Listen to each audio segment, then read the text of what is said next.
Hello, ഇന്ന് നമ്മളിവിടെ പഠിക്കാൻ പോകുന്ന NCERT ബുക്കിലെ ക്ലാസ് 4ലെയാണ്. ലെസൺ 7 ആണ്. ഇഞ്ചിലെ ലെസൺ 7 दान का हिसाब. കഥയിലോട്ട് കിടക്കാം. एक था राजा, राजा की लगदग कपड़े पहनकर यूं तो हजारों रुपए खर्च करते रहते हैं, पर दान के वक्त उनकी मुट्ठी बंद हो जाती है. അപ്പോൾ एक राजा तो वो जो काशल है कपड़े पहनकर यूं तो हजारों पैसे खर्च करते हैं, मतलब पूरी ड्रेस इट पर दान के वक्त उनकी मुट्ठी बंद हो जाती है. दान കൊടുക്കുന്ന നേരത്തെ उनके मुट्ठी बंद हो जाती है. मुट्ठी എന്ന് പറയുമ്പോൾ കൈ മടങ്ങിയിരിക്കുന്നു. മുട്ടി ബന്ദ് हो जाती है. മുട്ടി എന്ന് പറയുമ്പോൾ ഫിസ്റ്റ്. അപ്പോൾ അത് എന്നാ പറയുന്നത്, ഇത് കാശ് കൊടുക്കാൻ മടിയാണ്. राज्यसभा में एक से एक नामी लोग आते रहते हैं, लेकिन गरीब दुखी विद्वान सज्जन इनमें से कोई भी नहीं आता. राज्यसभा में एक से एक लोग आते रहते हैं. ഓരോരുത്തർ ഇഷ്ടം പോലെ ആൾക്കാർ ഈ രാജ്യസഭയിൽ വരും. പക്ഷെ ഗരീബ് ദുഃഖി സജ്ജനൊന്നും അത്ര വരില്ല. ക്യോക്കി വഹാ പർ ഇൻകാ ബിൽക്കുൽ സത്കാർ നെഹി ഹോതാ. അതുകൊണ്ട് അവിടെ ഒരു റെസ്പെക്റ്റും ഇല്ലാത്തതുകൊണ്ട് ഈ പാവപ്പെട്ടവരൊന്നും ഈ രാജാക്കന്മാരുടെ മുമ്പിൽ രാജ്യസഭയിലൊന്നും പോവില്ല. एक बार उस देश में अकाल पड़ गया. ഒരു പ്രാവശ്യം ആ ഒരു ദേശത്ത് അകാൽ വന്നു. അകാൽ വന്നു പറഞ്ഞാൽ ഒന്നും കഴിക്കാനില്ലാണ്ടായി, അങ്ങനെ ഒരു അവസ്ഥ വന്നു. ഇപ്പോൾ മഴ വരെ, കാറ്റ് വരെ, സാധനങ്ങൾ നഷ്ടപ്പെടുക, അങ്ങനെ അകാൽ വന്നു. पूरी सीमा के लोग भूखे प्यासे मरने लगे. ആ ഏരിയയിലെ ആ അടുത്ത പ്രദേശത്തെ എല്ലാവരും ഭൂക്കെ പ്യാസെ മറने लगे. राजा के पास खबर आई. राजा की ഈ കാര്യത്തിന്റെ ന്യൂസ് കിട്ടി. खबर आई. खबर मतलब राजा के पास खबर आती है. उसका मंत्री तो उसका सिपाही खबर लाके देता है कि ഈ രാജ്യത്ത് അകാൽ आ गया है, കഴിക്കാനൊന്നുമില്ല, കുടിക്കാനൊന്നുമില്ല. वे बोले यह तो भगवान की मार है, इसमें मेरा कोई हाथ नहीं. അപ്പോ രാജാവ് പറയും, ഇത് എന്റെ കുഴപ്പമില്ലല്ലോ, ഇത് ദൈവത്തിന്റെ കുഴപ്പമില്ല അകാലം വന്നത്, ഞാനൊന്നും ചെയ്തിട്ടില്ല. लोगों ने कहा महाराज राज भंडार से हमारी सहायता करने की कृपा करें. അപ്പൊ ആൾക്കാര് പറയും, മഹാരാജെ ഈ രാജഭണ്ഡാരത്തിൽ നിന്ന് കുറച്ച് കാശ് എടുത്തിട്ട് ഞങ്ങളെ സഹായിക്കാൻ പറയും. जिससे हम लोग दूसरे देशों से अनाज खरीदकर अपनी जान बचा सके. അപ്പോൾ കുറച്ച് കാശ് കഴിഞ്ഞാൽ വേറെ സ്ഥലത്ത് നിന്ന് അരി ഭക്ഷണം വാങ്ങിച്ചിട്ട് കഴിച്ച് രക്ഷപ്പെടാൻ നോക്കും, जीवने रक्षिക്കാൻ നോക്കും. राजा ने कहा आज तुम लोग अकाल से पीड़ित हो, कल पता चलेगा कहीं भूकंप आया, परसों सुनोगे कहीं के लोग बड़े गरीब है, 2 वक्त की रोटी नहीं जुटती. इस तरह सभी की सहायता करते करते जब राज भंडार खत्म हो जाएगा, तब खुद मैं ही दिवालिया हो जाऊंगा. राजा ने कहा आज तुम लोग अकाल से पीड़ित हो, ഇന്ന് നിങ്ങൾ അകാൽ से पीड़ित हो, തിന്നാനും കുടിക്കാനും ഒന്നുമില്ല, ഇങ്ങനെ ഡ്രോട്ട് വരെ, ഫ്ലഡ് വരെ, ഇങ്ങനെയൊക്കെ കാര്യങ്ങൾ വന്ന് കാശില്ല. കൽപ്പത്തത്തിലേക്ക് നാളെ തോന്നും, നാളെ അറിയാനാവും, ന്യൂസ് കിട്ടും നിങ്ങൾക്ക് ഭൂകമ്പം വന്നു.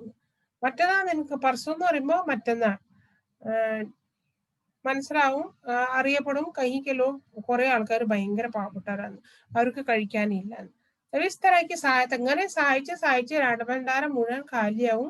മേരാ തോ ദിവാലിയ ഹോ ജായേഗ, ഞാൻ പാപ്പരയാവുന്നു. यह सुनकर सभी निराश होकर लौट गए. ഇത് കേട്ടിട്ട് എല്ലാവരും വിഷമിച്ചിട്ട് തിരിച്ചുപോയി.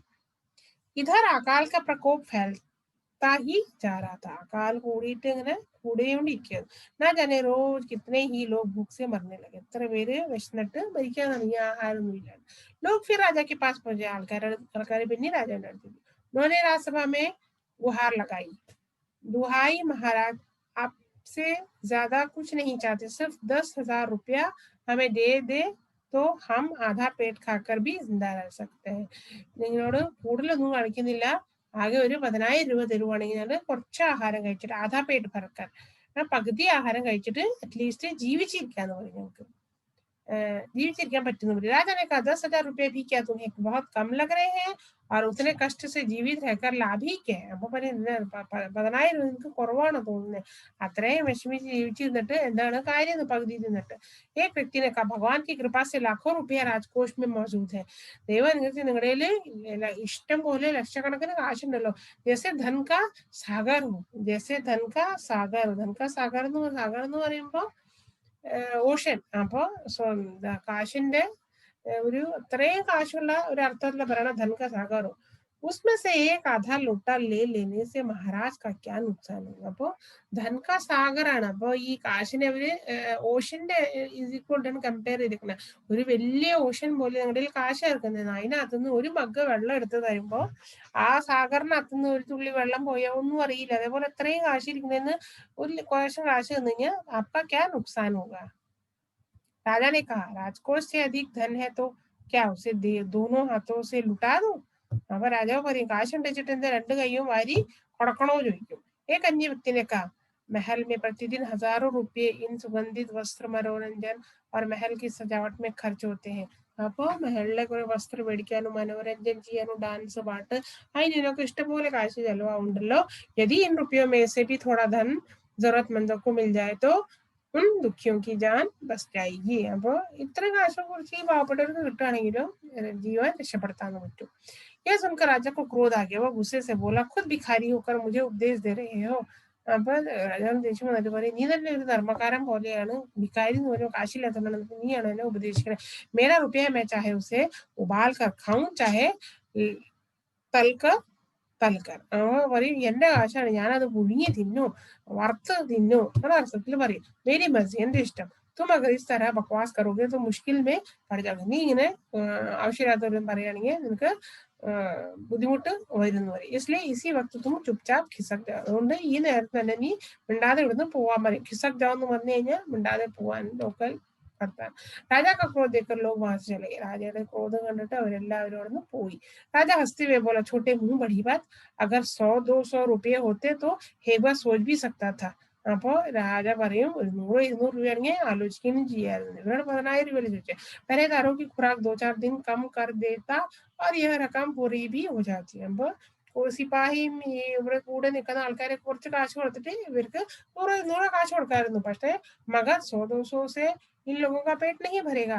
एकदम 10,000 मांग बैठे. അപ്പൊ 10,000 രൂപ ചോദിക്കണേ കുറച്ചൊന്നുമല്ല ഇവര് ചോദിക്കുന്നത്. छोटे लोग के कारण नाक में दम हो गया. ചെറിയ ആൾക്കാർ കാരണം बुद्धिमुटाई नहीं हो रही, सोईरे ला दे नाक में दम होना मीन्स अगर. यह सुनकर वहां ऊपर से लोग हाहू कहकर रह गए, मगर मन ही मन उन्होंने भी सोचा राजा ने यह ठीक नहीं किया, जरूरतमंदों की सहायता करना तो राजा का कर्तव्य. അപ്പൊ അവിടെ നിൽക്കുന്ന ആ രാജസഭയിൽ നിൽക്കുന്ന ആൾക്കാരോർക്കും ആൾക്കാരെ സഹായിക്കണമായിരുന്നു, രാജാവ് ഇത് നല്ലതല്ല ചെയ്തെന്നും. 2 दिन बाद राजा ने कहा से एक बूढ़ा सन्यासी राजसभा में आया. 2 ദിവസം കഴിഞ്ഞിട്ട് ഒരു വയസ്സായ സന്യാസി രാജസഭ. उसने राजा को आशीर्वाद देते हुए कहा दाता कर्ण महाराज, बड़ी दूर से आपकी प्रसिद्धि सुनकर आया हूँ, सन्यासी की इच्छा भी पूरी करते. അപ്പൊ ഞാൻ കുറെ ദൂരത്ത് നിന്ന് നിന്റെ നല്ല കാര്യങ്ങൾ കേട്ടിട്ട് വന്നതാണ്, എന്റെ ആഗ്രഹം തീർത്തരാൻ പറയും. अपनी प्रशंसा सुनकर राजा बोला, अपनी प्रशंसा सुनकर എന്റെ വലിയ പ്രശംസ കേട്ടിട്ട് ഇത് രാജാവ് പറഞ്ഞു जरा पता तो चले तुम्हें क्या चाहिए, यदि थोड़ा कम मांगो तो शायद मिल जाए. കുറച്ച് കുറവ് ചോദിക്കുകയാണെങ്കിൽ കിട്ടാൻ സാധ്യതയുണ്ടെന്ന് പറയും. സന്യാസിനെ कहा मैं तो सन्यासी हूं, मुझे अधिक धन की क्या करूंगा. ഞാൻ സന്യാസി, എനിക്ക് കുറെ കാശൊന്നും വേണ്ട. अधिक धन क्या करूंगा, കുറെ കാശ് എന്തിനാ. मैं राजकोट से 20 दिन तक बहुत मामूली भिक्षा प्रतिदिन लेना चाहता हूँ. मैं राजकोष से 20 दिन तक यानी 20 ദിവസം ഇവിടുന്ന് കുറച്ച് കുറച്ച് മാമൂലി ഭിക്ഷ പ്രദാൻ प्रतिदिन लेना चाहता हूँ. मामूली मतलब കുറച്ച് ഭിക്ഷ തന്നാ മതി എന്നും डेली 20 ദിവസം. मेरा भिक्षा लेने का नियम इस प्रकार है, मैं पहले दिन जो लेता हूँ दूसरे दिन उसका दुगना, फिर तीसरे दिन उसका दुगना, फिर चौथे दिन तीसरे का दुगना. അപ്പൊ പറയും എന്റെ ഭിക്ഷ വാങ്ങിക്കുന്ന രീതി ഇങ്ങനെയാണ്. ആദ്യത്തെ ദിവസം എന്താ എടുക്കണേ, ദൂസരേ ദിൻ ഉസ്ക അതിന്റെ ഇരട്ടി, फिर तीसरे दिन उसका दुगना, മൂന്നാമത്തെ ദിവസം രണ്ടാമത്തെ ഇരട്ടി, फिर चौथे दिन तीसरे का दुगना, നാലാമത്തെ ദിവസം മൂന്നാമത്തെ ഇരട്ടി. അങ്ങനെയാണ് ഞാൻ इस तरह से प्रतिदिन दुगना लेता हूँ. भिक्षा लेने का यह मेरा तरीका. ഇങ്ങനെയാണ് ഞാൻ ഭിക്ഷ മേടിക്കാൻ പറയും. राजा बोला तरीका तो समझ गया, मगर पहले दिन कितना लेंगे यह असली बात है. वो इनकी മനസ്സിലായി नहीं आए तो उसे अत्र रकम 2-4 रुपये से पेट भर जाए तो अच्छी बात है, मगर एकदम से 20-50 मांगने लगे तो तब तो 20 दिन में काफी बड़ी रकम हो जाएगी. 2-4 रुपये का पेट भर जाए तो अच्छी बात है. 2-3 രൂപയാണെങ്കിൽ കുഴപ്പമില്ല, अशी उड़ला उड़ങ്ങനെ കൊടുക്കുമ്പോൾ सन्यासी ने हंसते हुए कहा, महाराज मैं लोभी नहीं हूँ, आज मुझे 1 रुपया दीजिए, फिर 20 दिन तक दुगने करके देते रहने का हुक्म दे दीजिए. यह सुनकर राजा, मंत्री और दरबारी सभी की जान में जान आई. അപ്പോൾ आज 1 रुपया दियो തന്നാ മതി എന്ന് പറയും. പിന്നെ അതനുസരിച്ച് നീ കൂട്ടിയാൽ മതി. അപ്പോൾ അവർക്ക് രാജാക്കും മന്ത്രിക്കും ഒക്കെ സന്തോഷം. सभी की जान में जान आई. समाधान किട്ടിയപ്പോഴാണ് കുറച്ച് കാശല്ലേ ചോദിച്ചുള്ളൂ. राजा ने हुक्म दे दिया कि सन्यासी ने कहा अनुसार 20 दिन तक राजकोष में से इन्हें भिक्षा देना. तो भिक्षा കൊടുക്കാൻ പറയും. सन्यासी राजा की जयजयकार करते हुए घर लौट गया. सन्यासी भिक्षु हुए. राजा के आदेश के अनुसार राजभंडारी प्रतिदिन हिसाब करके सन्यासी को भिक्षा देने लगा. कैलकुलेशन ചെയ്തിട്ട് ഇവർക്ക് ഭിക്ഷ കൊടുക്കാൻ തുടങ്ങി. इस तरह 2 दिन बीते, 10 दिन बीते. 10 ദിവസമായി. 2 सप्ताह तक भिक्षा देने के बाद भंडारी ने हिसाब करके देखा कि दान में काफी धन निकला जाए. അപ്പോൾ 10 दिन 2 हफ्ता 2 ആഴ്ച കൊടുക്കുമ്പോഴേക്കും ഈ ട്രഷറർ ഭണ്ഡാരി എന്ന് പറയുമ്പോൾ കാശിന്റെ കാനൊക്കെ വെക്കുന്ന ആള്. അപ്പോൾ കണക്കൂട്ടി നോക്കുമ്പോൾ കുറെ കാശ് പോയി തോന്നും. या देखकर उन्हें उलझन महसूस होने लगे. वो ഒരു പരാക്രമമായി തുടങ്ങി. महाराज तो कभी किसी को इतना दान नहीं देते हैं. उन्होंने यह बात मंत्री को बताई. वो यानी मंत्रियों पर मंत्री ने कुछ सोचते हुए कहा, वाकई यह बात तो पहले ध्यान में ही नहीं आया, मगर अब कोई उपाय भी नहीं. महाराज का हुक्म बदला नहीं जा सकता. അപ്പൊ പറയും ആദ്യം ഓർത്തില്ല, ഇനിയിപ്പോ പറഞ്ഞിട്ടും കാര്യമില്ല, രാജാവ് എത്ര പറഞ്ഞു അത്ര കാശ് നമുക്ക് കൊടുത്തേ പറ്റൂ. इसके बाद फिर कुछ दिन बीते. അത് കഴിഞ്ഞ് കുറച്ച് നാൾ പിന്നെ പോയി. भंडारी फिर हड़बड़ाता हुआ मंत्री के पास पूरा हिसाब लेकर गया. हिसाब देखकर मंत्री का चेहरा फीका पड़ गया. പിന്നെ ഇവന്റെ കണക്കെല്ലാം കൊണ്ടിട്ട് മന്ത്രിയുടെ അടുത്ത് പോയപ്പോൾ മന്ത്രിയുടെ മുഖം ആകെപ്പാടെ മഞ്ഞളിച്ച് പോയി, ഇതായി പോയി, വിഷമായി പോയി. वहां अपना अपना पसीना पोंछकर सिर खुजलाकर धाड़ी में हाथ फेरते हुए बोला, यह क्या कह रहे हो? അപ്പൊ തലയും ചൊറിഞ്ഞ് താടി കൈയും വെച്ചിട്ട് പറഞ്ഞു, ഇത് എന്താ നീ പറയണേ? अभी से इतना धन चला गया, ഇത്രയും ദിവസം ഇത്രയും കാശ് പോയി. तो फिर 20 दिन के अंत में कितने रुपए होंगे? तो 20 ദിവസം ആകുമ്പോഴേക്ക് എത്ര കാശോ? भंडारी बोला, जी पूरा हिसाब तो नहीं किया है, मुझे कैलकुलेशन ചെയ്തിട്ടില്ല. मंत्री ने कहा, तो तुरंत बैठकर अभी पूरा हिसाब करो, मुझे कैलकुलेशन है. भंडारी हिसाब करने बैठा. मंत्री वहां से अपने माथे पर बर्फ की पट्टी लगाकर तेजी से पंखा जलवाने लगे. അപ്പോൾ വേർത്തൊഴുകിയിട്ട് പരാക്രമം വെച്ച് ഐസും വെച്ച് കാറ്റുള്ളായിരുന്നു. कुछ ही देर में भंडारी ने पूरा हिसाब लगाया. കുറച്ചു നേരം കഴിഞ്ഞ് ഭണ്ഡാരി മുഴുവൻ കണക്ക് പറഞ്ഞിട്ട് പറഞ്ഞു, कितना हुआ? कुल मिलाकर कितना हुआ? एत्रयाई जो भंडारी ने हाथ जोड़कर कहा, जी 10,48,575 रुपये. പറയൂ, 10,48,575 रुपये എന്ന് പറയും. मंत्री गुस्से में बोला, मजाक कर रहे हो? यदि सन्यासी को इतने रुपए दे दिए तब तो राजकोष खाली हो जाएगा. സന്യാസിക്ക് ഈ 10 ലക്ഷം 10 ലക്ഷം രൂപ ഒക്കെ കൊടുക്കുക എന്ന് പറയുമ്പോൾ, കുറച്ച് ചില്ലറയും കൂടി കൊടുക്കുക എന്ന് പറയുമ്പോൾ പറയും, അത് നമ്മുടെ ഇത് കാശിരിക്കുന്ന സാധനം കാലിയായി പോകുമെന്ന് പറയും. भंडारी ने कहा, मजाक क्यों करूंगा, आप ही हिसाब देख लीजिए. यह कहकर उसने हिसाब का काज मंत्री को दिया. കണക്കൂട്ടിയിട്ട് പറയും, നീ കണക്കൂട്ടി നോക്കാം പറയും मंत्रियों. हिसाब देखकर मंत्री जी को चक्कर आ गया. सभी उन्हें संभाल कर बड़ी मुश्किलों से राजा के पास ले गया. तो ये തലകറ मंदिर भीड़. പിന്നെ അതിനെ രാജാവിന്റെ അടുത്ത് കൊണ്ടുപോയി. राजा ने पूछा, क्या बात है? എന്താ പറ്റി? महाराज राजकोष खाली होने जा रहा है. वह कैसे?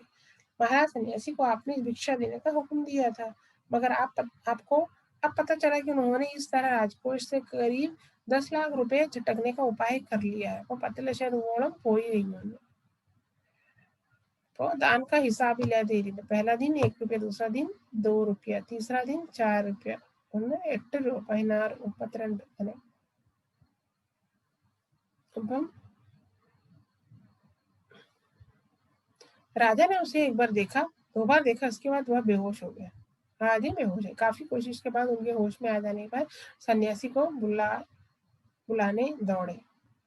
सन्यासी के आते ही राजा रोते हुए उनके पैर पर गिर पड़े. बोला, दुहाई है सन्यासी महाराज, मुझे इस तरह जान माल से मत मारिए.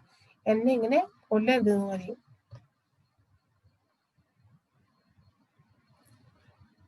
जैसा भी हो एक समझौता करके मुझे वचन से मुक्त कर दीजिए. എങ്ങനെയെങ്കിലും ഒരു സൊല്യൂഷനിലെത്തിയിട്ട് ഈ കാര്യം നിർത്താൻ പറയും.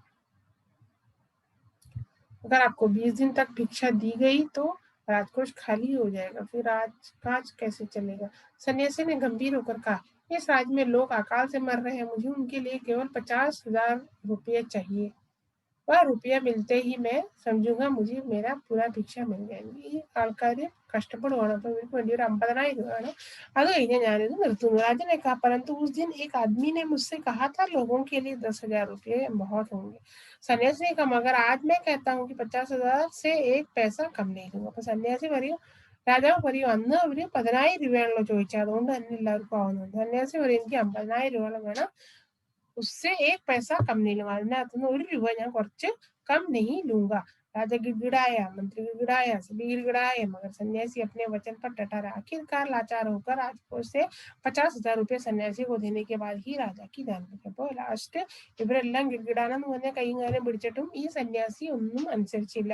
ആഖിർക്കാർ ലാസ്റ്റ്ലി लाचार होकर ഇവർക്ക് വിഷമിച്ചിട്ട് ഇവര് രാജകോഷിന് 50,000 रुपये सन्यासी की കൊടുത്തു और राजा की जान बची. पूरे देश में खबर फैल गई कि अकाल के कारण राजकोष से 50,000 रुपया राहत में दिए गए हैं. सभी ने कहा, हमारे महाराज कर्ण जैसे ही दानी हो. എല്ലാവരും പറയും, മഹാരാജ് കർണിന്റെ പോലെ എല്ലാവരും ദാനിയായിരിക്കണം. ഐ ഹോപ്പ് നിങ്ങൾക്ക് ഈ ചാപ്റ്റർ ഇഷ്ടപ്പെട്ടു കാണുന്നു. ഇത് ഒരു രസകരമായ ഒരു കവിതയായിരുന്നു. അവര് ദാൻ കാ ഹിസാബ് എന്ന് പറഞ്ഞ ചാപ്റ്റർ ആയിരുന്നു. അപ്പോൾ ഹിസാബ് ചെയ്യുമ്പോൾ അത് 10,000 അല്ലായിരുന്നു, 10 ലക്ഷത്തോളം ആവുണ്ടായിരുന്നു. രാജാവ് ഓർത്ത് ഒന്നിന്റെ ഡബിൾ, രണ്ടിന്റെ ഡബിൾ ആവുമ്പോൾ അത്ര കാശാവില്ല. അപ്പോൾ ഐ ഹോപ്പ് നിങ്ങൾക്ക് ഇതെല്ലാം ഈ ചാപ്റ്റർ ഇഷ്ടപ്പെട്ടു കാണുന്നു. Please comment, like and share subscribe my video. Thanks for watching. Thank you.